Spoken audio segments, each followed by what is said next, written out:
record our discussion so that I can post those for people who aren't in class today. All right, so the first question I asked is, do you think Tom feels compassion for Mayella after she accuses him of rape? And the second part of that question, why is it unforgivable for him to feel sorry for her in the first place? So in chapter 19, when he takes the stand, he makes the bold statement that he felt sorry for her. And the people who are watching just kind of like erupt in, like, they have lots to say about that. Why do they have lots to say about that? Ty, what you think? Because he's apparently the one that raped her. Yes?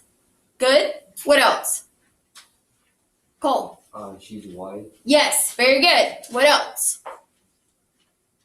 The fact that he is black and she is white, there should be, in terms of how this audience in the courtroom is thinking, there should be no reason that Tom Robinson feels sorry for a white woman when he himself is black, is the mindset that they have. So that's why Mr. Gilmer is so, he almost makes him repeat it because he can't believe that he had the audacity to even say that out loud. What about the first question? Do you think he feels compassion? What does that word compassion mean? What does it mean to be compassionate, Aaron? To care about her. Right, to care, to feel, not to feel sorry, but to feel like, I understand why you're doing what you're doing. So, do you think he has compassion for Mayella after she makes this accusation? Lauren? I feel like he does. You do? Which part of his, or which part in the story made you think, yes, he does have compassion for her? Because when, well, honestly, like, I feel like he's just, like, a kind-hearted guy, too. I agree. I think that in his testimony, you can see that he is a kind-hearted person. And it's almost, he describes it as if, like, it wasn't uncommon for Mayella to ask him to come and help with something. And so he makes that statement, I felt sorry for her. And what's his purpose in saying that he felt sorry for her? Because he feels like she's always alone. Very good. He says that she was always working hard alone and that he felt like she could use just some extra help. And he's an able-bodied male who could help her with harder chores like busting up the shift robe, which is like a dresser. Like she wanted him to like chop it up into wood so that it could be used for like a fire or something. Very good. So I have my discussion questions here on my phone again. Okay, so still speaking on the terms of Mayella being lonely, turn to page 256 if you have this version, but it's right at the beginning of chapter 19.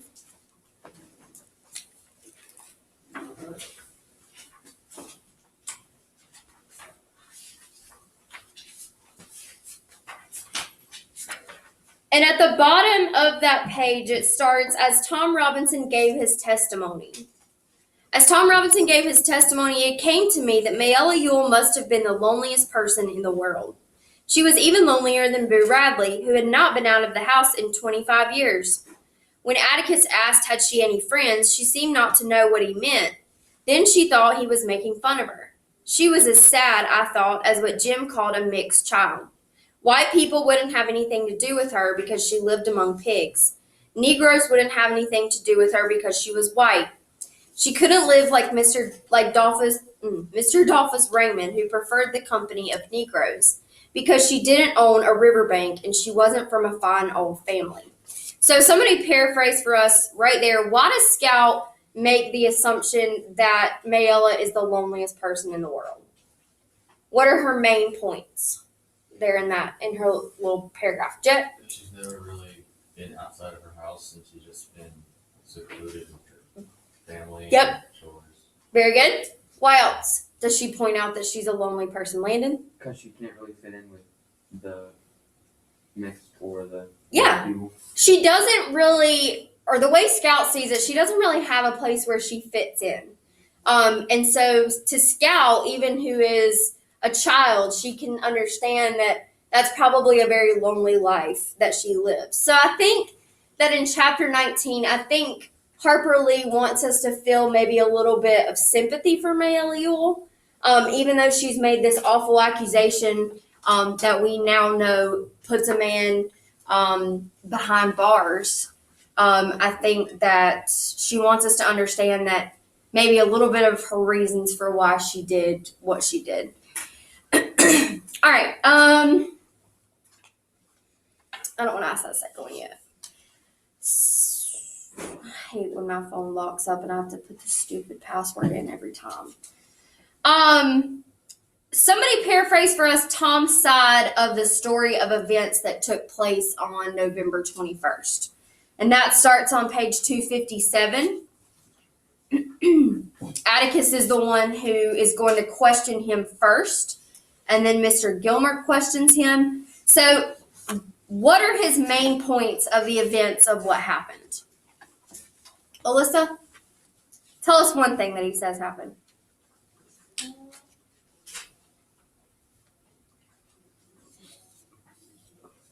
Actually, he starts really talking about it on 258. Okay.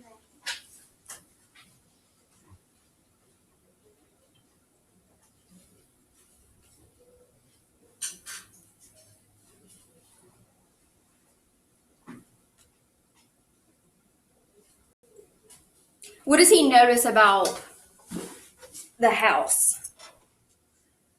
Something's different about the way things might sound. Usually there's lots of small children running around, but he says what? That's empty. Yeah, he says that he didn't see any of the younger kids. And when he asked her where they were, what was his response? Jillian, what was his response when it's on 258? I don't have the same book as you. Oh, okay.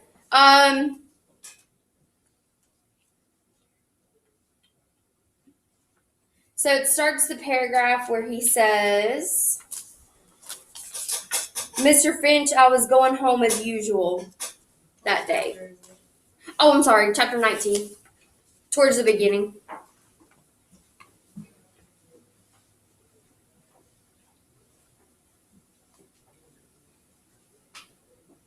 What did it say again? It says, Mr. Finch, he said, I was going home as usual that evening, and I passed the Ewell place. Do you see it?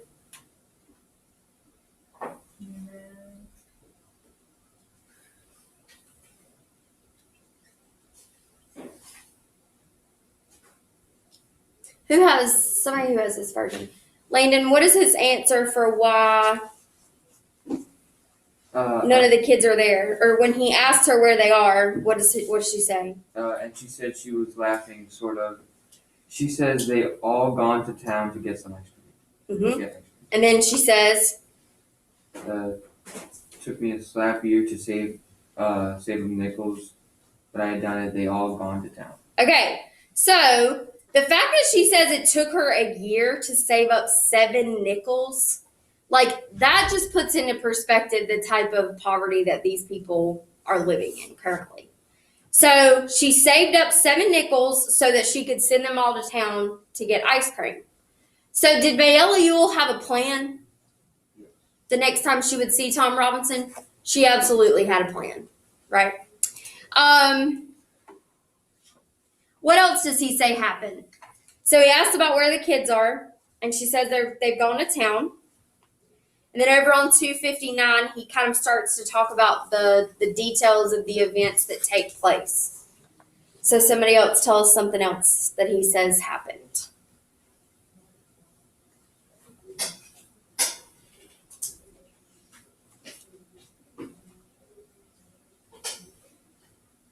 Conley was something else he says happened.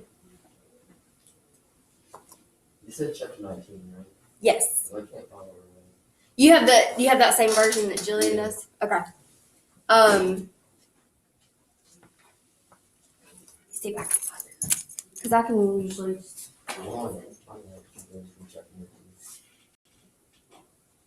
Okay, so this is where he starts on 219, Jillian.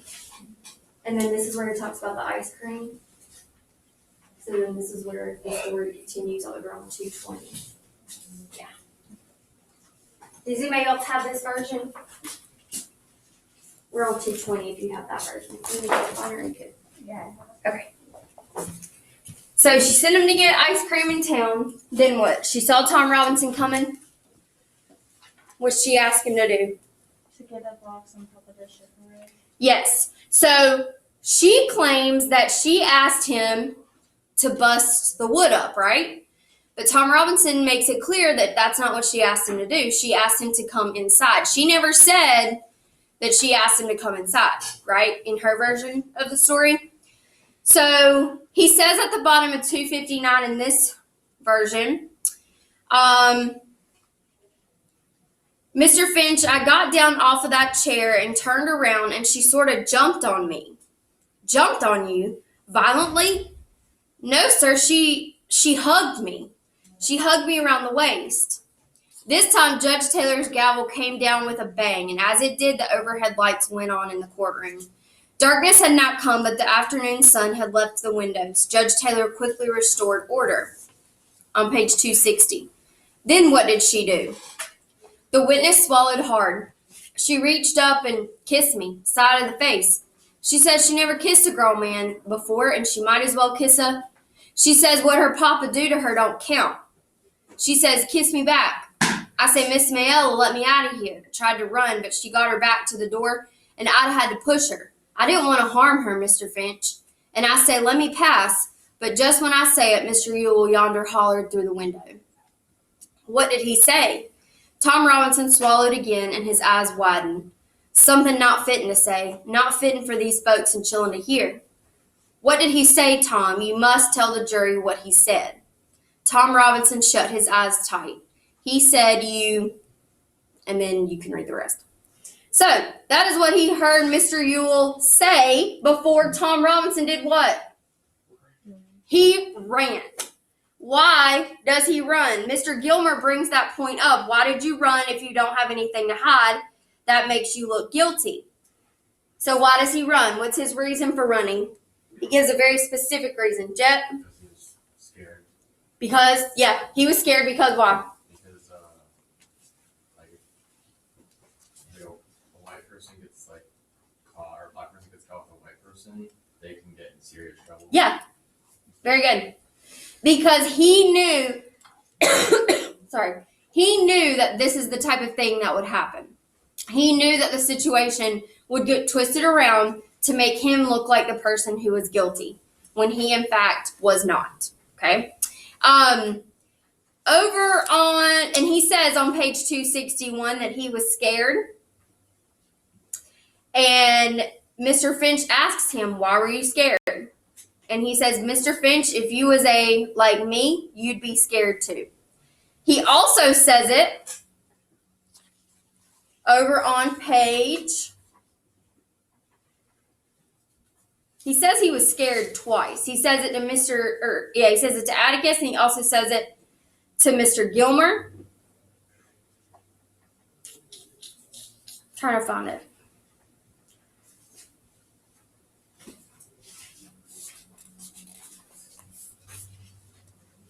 If anybody else finds it before me, then let me know.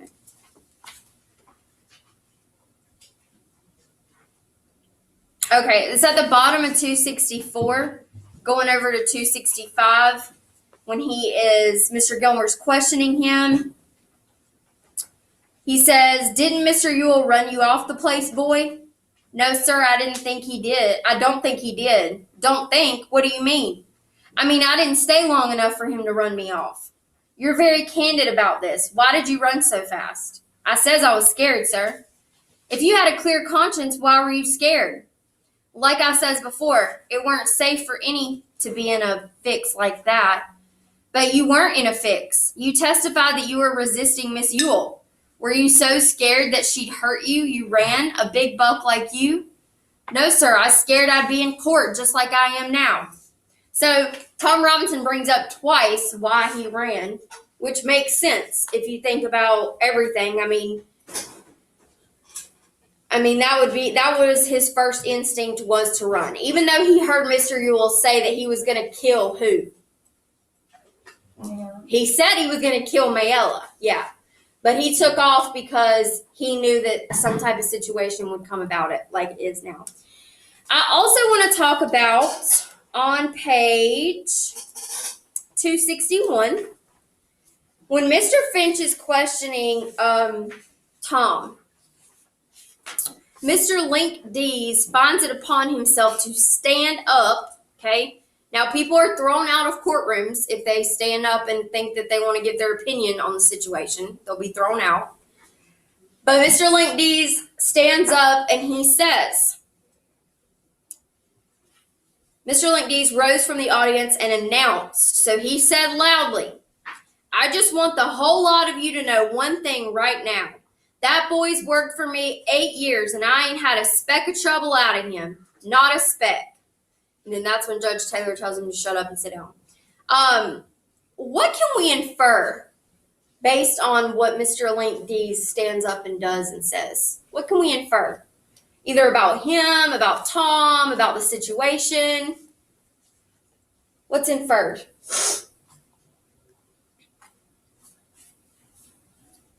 Landon?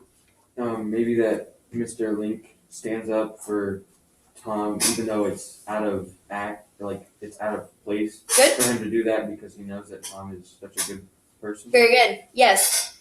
For a white man to be so moved by what he's listening to that he stands up in front of friends of his, in front of his whole town, in front of the whole court, and he makes it known what a good man Tom Robinson is. So we can infer that Tom Robinson really is a hardworking, good person who even a white man will vouch for him and say, I don't think that he could have done this. Or he doesn't say that, but we can infer that that's what his point is. He wants it to be known that Tom Robinson is not the kind of person who would do something like this. Okay, very good.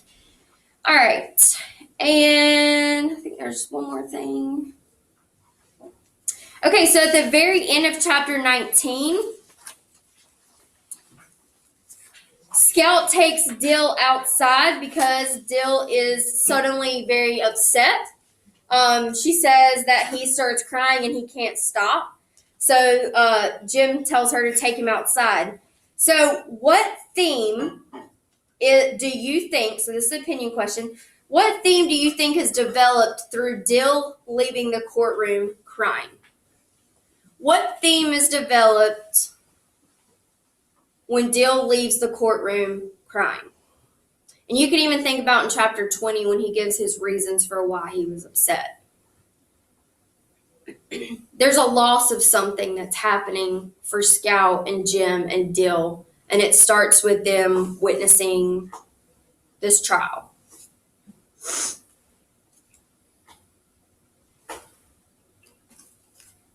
Matthew? Don't necessarily know if it's innocence or ignorance. Why do you say ignorance? Because they sort of know what's going on, they sort of don't. In their age, Yeah. I was definitely thinking loss of innocence, but I also understand what you're saying about loss of ignorance. Their eyes are being opened to things that they have not before noticed or seen. So it's moving them to the point of where it makes Dill physically sick and to the point where he wants to cry. And he says in chapter 10,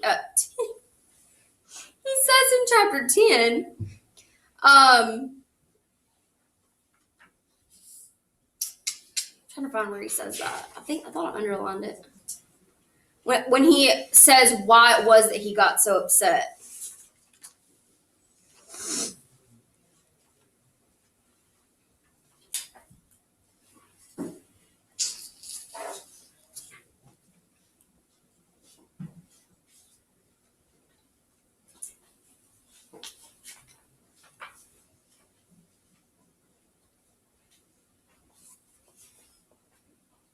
Oh, it's at the end of chapter 19. I'm sorry. So Scout is curious as to why Dill is so upset. Now remember, Jim and Scout have always been accustomed to trials. Like they've seen how people, how lawyers can get kind of aggressive, a little bit nasty with the people that because it's their job. They're trying to prove something's either right or something's wrong. So at the bottom of 265, Scout asks him, she says, I guess the heat got to you. And Dill said, it was just him I couldn't stand. And Scout says, who, Tom? And he says, that old Mr. Gilmer doing him that way, talking so hateful to him. And then on 266, Dill, that's his job. Why, if we didn't have prosecutors, well, we couldn't have defense attorneys, I reckon. Dill exhaled patiently. I know all that, Scout. It was the way he said it, it made me sick, plain sick. He's supposed to act that way, Dill. He was cross. He didn't act that way when, Dill, those were his own witnesses. Well, Mr. Finch didn't act that way to Mayella and old man Ewell when he cross-examined them. The way that man called him boy all the time and sneered at him and looked around at the jury every time he answered. And then Scout makes the point that it's because he is black. And then Dill says, I don't care one speck. It ain't right. Somehow it ain't right to do him that way. Hasn't anybody got any business talking like that? It just makes me sick. So, at the beginning of chapter 20, we meet Dolphus Raymond. So, what do we learn about Mr. Dolphus Raymond in chapter 20? Ty? He wants everyone to think that he's like drunk all the time, so they leave him alone. Yes. He carries a brown paper sack around, but all that's in it is Coca-Cola. But the children don't realize that until he tells Dill to take a sip of it, and he says it'll calm your stomach. Because clearly Dill is upset. He's got a little bit of anxiety maybe about the things that he's just seen. And so then Scout questions him, if that's all that's in there, why don't you just tell people? Why do you pretend to be something that you're not? And his explanation is because people don't understand that I just want to live the way I want to live because I want to. They think it has to be, because I'm a drunk, I make these decisions. What are the decisions that he has made that people would look down on him for? Mr. Dolphus Raymond. Sadie? He married a black person. He married a black woman and they have children who are mixed. And he makes the point, he says, I'll live that way because I want to live my life that way.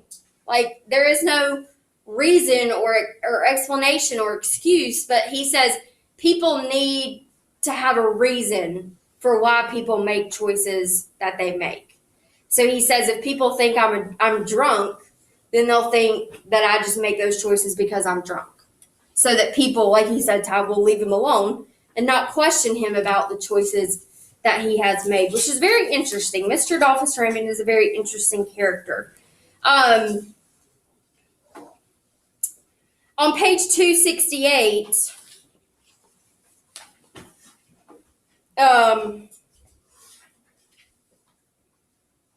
Scout is very taken back by the fact that he pretends to be something or someone that he's not. Like and I think that shows something about Scout. I think it shows that she is a straight shooter, that she always has been, that her father raised her that way, that you say what you think and you say what you feel, and that's just the way it is. You don't hide anything or try to be something that you're not. So she's very kind of taken aback by this. But she also says that he's so interesting that she couldn't stop listening to what he had to say. Why does Mr. Raymond say, all you got to do, let's look at page 269, about the middle of the page. Mr. Raymond said, I don't reckon it's, Miss Jean Louise, you don't know your pa's not a run-of-the-mill man.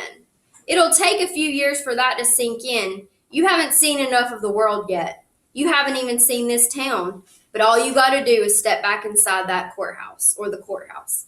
Why does he say that?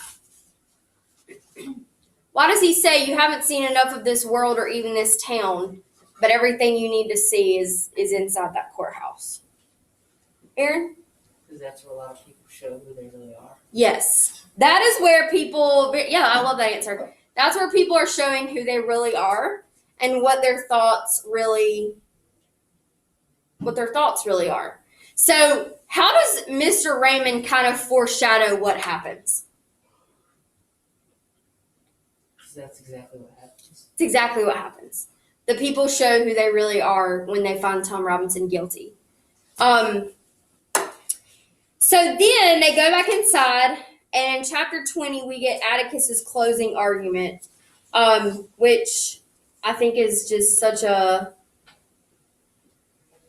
it's such an important part of the book, because let's talk about, why do you think Atticus removes, Jim and Scout are so shocked when their father removes his watch with the chain, he puts it on the table, and he takes his vest off so that he's just got like a collar, like white shirt on. He loosens the shirt, okay, which would have not been something you did. Like, you kept that collar buttoned all the way up. He loosens his collar, and then he proceeds to give his closing argument. Why does he do that? Why does he remove the watch? Why does he remove the vest? He loosens his collar. Jet? Because he's not doing this really because of his job, or that it's kind of like something like not more something he wants to do for himself and like Yeah. help.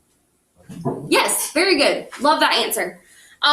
He wants the jury to see that he's doing this basically for himself. He wants to strip away everything that makes him look superior. The watch, the vest. He wants to look like he's just your everyday average man in Macomb, who's going to kind of stand up for Tom Robinson. Yeah, great answer.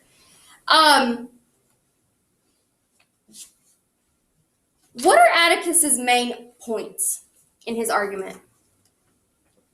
What are his main points? It starts on page 271.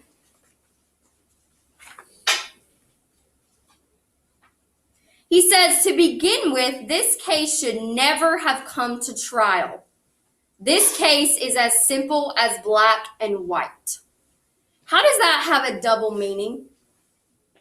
What does he mean by that statement, but how does it carry a double meaning?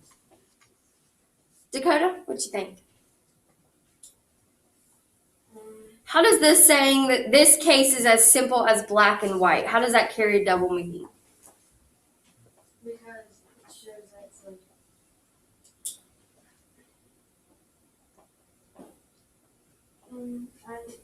it shows that there's like two, there's basically like black and white are just like two simple colors, so like Good? it's just two main paths. It's very cut and dry. It's either right or it's wrong, is one meaning. And then literally this is a case against a white man versus a black man. Okay? So he wants to put that image in the jury's mind. Okay? He goes on to say, and this would be an example of logos, where he's appealing to the jury's sense of logic. The state has not produced one iota of medical evidence to the effect that the crime Tom Robinson is charged with ever took place. There's no evidence that puts Tom Robinson at the scene that he raped her. There's no evidence of that. In today's court, that would have never even made it to court, is the point Atticus is making. If today it's so evidence-based, like in court, like you have to have evidence to support if you say the person you're defending is innocent. You have to have evidence that shows if he didn't do it, who did. Okay? So he's saying this should have never come to court because there is no evidence that supports Tom Robinson is guilty. Okay? What's another point he makes on page 272 or 273?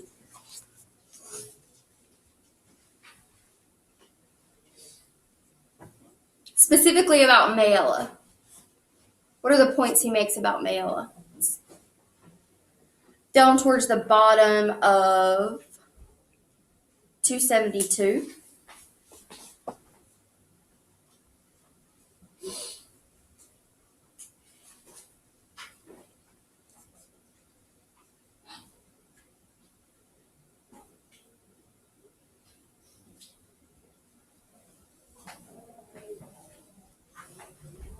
What does he say that she did?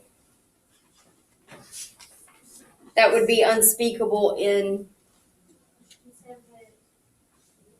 He said that she kissed a black man. Yeah.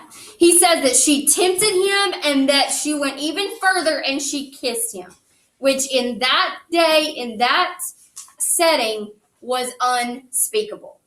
That was not something that white women did. So what point is he trying to make by saying that? What is it that Mayella is trying to do? Jet?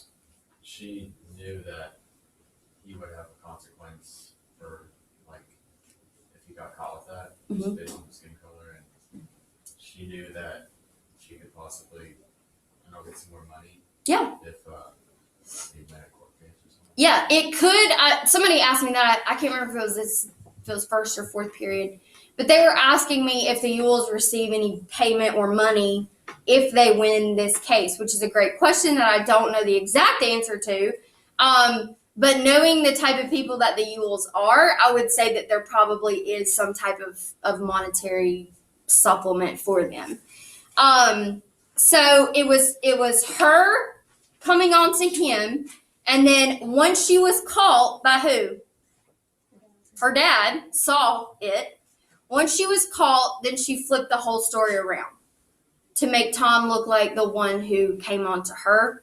Not even come on to her, but to go as far as to rape her. She makes that accusation. Turn to page 274.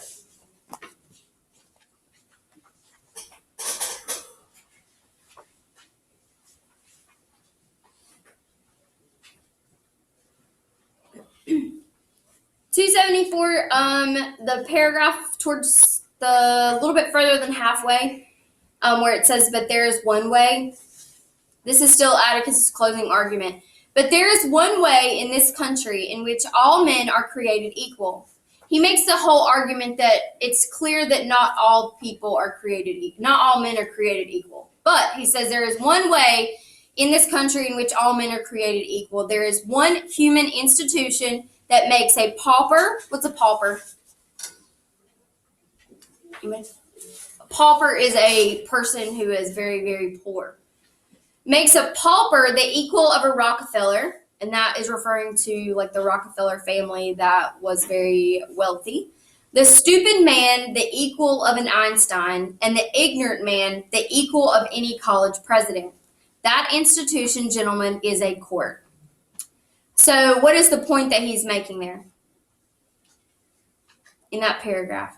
That everyone's equal in court. Yes, that there should be one place. If the U.S. wants to be how they are, separating blacks from whites and not giving everybody equality, then there should be one place where every person is only seen as a person, regardless of color, and that they should be entitled to a fair trial, and that's in the courtroom. So do we think that Tom Robinson received a fair trial?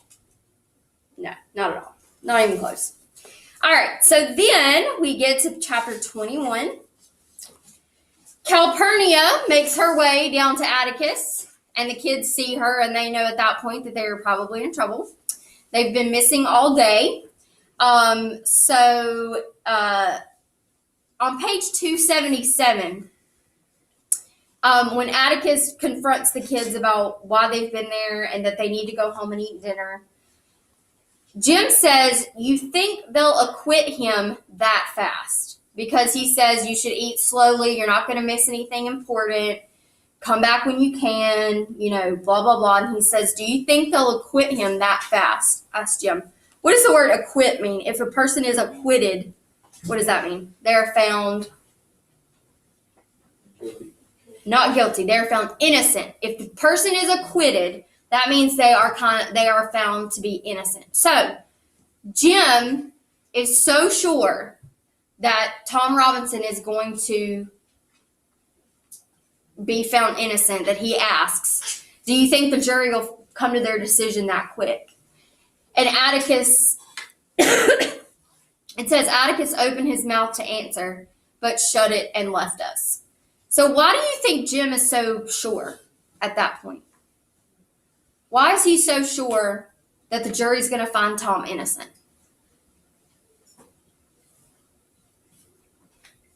Samantha?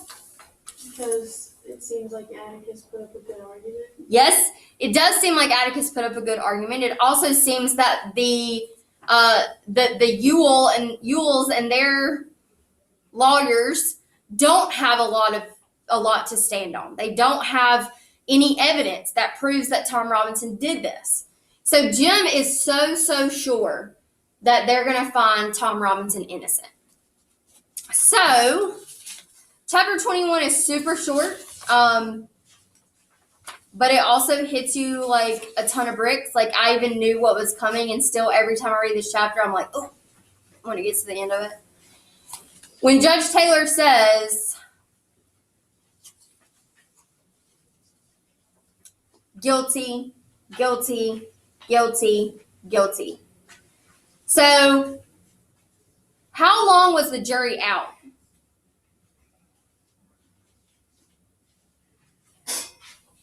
More than an hour. More than an hour. Yeah, it was close to like 3 hours that they were out. The longer a jury is out making their decision, what does that tell us? If a jury takes longer to come to an agreement, what does that mean?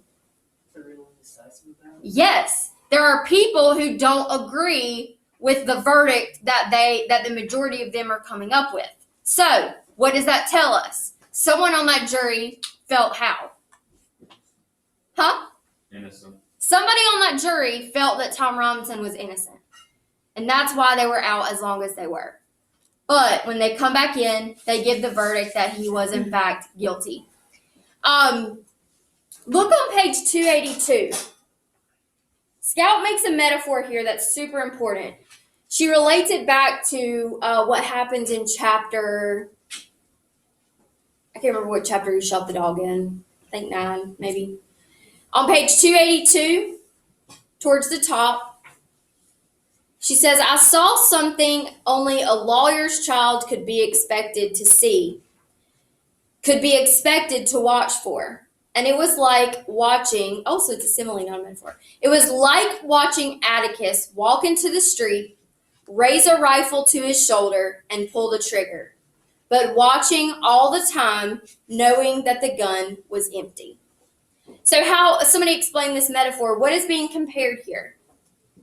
We talked about it a little bit back when we were reading those earlier chapters. Go ahead, Jet. So he can put up a really good argument and make it seem really clear that he's innocent, but no matter what, the people are still going to just have their opinions that they can't really change. Very good. The image of Atticus having a gun, but the gun is empty, shows that it doesn't matter how much he fought for Tom Robinson's innocence. It didn't do any good. And that's because the deadly disease of racism runs so deep, and it has run for so long in Macomb, that he knew from the beginning that he wasn't going to win this case. So, what does Scout say about the jury? What does she notice? When the jury walks in, she notices that they never look at who? The defendant that's been convicted. She says a jury never makes eye contact with a defendant that they find guilty. So when she says that the jury came in and not one of them looked at Tom Robinson. So she knew at that point that he was probably found guilty. So Judge Taylor reads the verdict, the poll that all the juries gave whether they thought he was innocent or guilty. And then on page 283, Atticus walks out of the courtroom, and what happens in the balcony? Jason? Reverend Sykes tells the kids that they should probably go with Atticus. That they should go, yes, but more importantly, he says, someone was punching me, but I was reluctant to take my eyes from the people below us. And from the image of Atticus's lonely walk down the aisle. Miss Jean Louise, I looked around. They were standing. All around us and in the balcony on the opposite wall, the Negroes were getting to their feet. Reverend Sykes' voice was as distant as Judge Taylor's. Miss Jean Louise, stand up. Your father's passing. So as exiting the courtroom, and they notice that he exits through a different way. He normally would go through kind of like the back way of the courtroom to exit, but she says he must have wanted the short walk home because he exits through the back where everybody would have entered and exited. And Reverend Sykes tells her to stand up, and she notices that every colored person in that balcony is standing up in reverence as Atticus walks out of the courtroom. So they're just standing. It's not as if they're standing to leave. They're standing as a moment of showing their respect for Atticus. And why do they do that? Why are they acknowledging, or why do they want to acknowledge that they respect him? Ty? Because he was the only person willing to stand up for Tom. Yes. They know that even though this trial is over, that they lost, that he was still willing to do what was right, even though he knew he had no chance at winning it. And to them, that meant more than anything. Okay, so question 2. What's the relationship in the novel between fear and race? What's the relationship between fear and race in the novel? Matthew, what'd you put for this one? The only thing that came to mind whenever I thought about this question was people fear that which they do not understand. Yes, very good. People tend to fear what they do not understand. Very good. Anybody else have something different? All right, number 3. Is there anyone who the novel suggests is not deserving of compassion and forgiveness? If so, who and why? Or if not, why not? Is there anyone who the novel suggests is not deserving of compassion and forgiveness? Caitlin, who'd you put? I didn't say anybody. Okay. Did anybody put somebody that's not deserving? Did anybody put Bob Ewell? Yeah, I don't think he deserves any compassion or forgiveness. And I think that might become clearer tonight after you read the next 3 chapters. Like, he is so just, like, I don't even know how to describe it. Almost like even though he won, he's still out to get the people who were involved. He's still out to get Atticus. He's still out to get Judge Taylor. Because he's just, well, y'all get to those chapters and we'll talk about those chapters tomorrow. Any questions about 19 through 21? So the trial is officially over and they are going to begin to move forward with their life. But for some reason, Bob Ewell is not going to allow them to move forward with their life, even though he has clearly won. And so that's a conflict that comes in the next several chapters. Anybody have questions? Yeah, Aaron? To be on the jury, you have to own land and be white. Yes. And a male. Mm-hmm. Very good. Good point. Women could not serve on the jury. Any other questions? Okay. So if you have your own laptop, Chromebook, you can take that out. You do have some discussion questions to look at today. I think there are 10 total. And I spread them out over chapters 19, 20, and 21.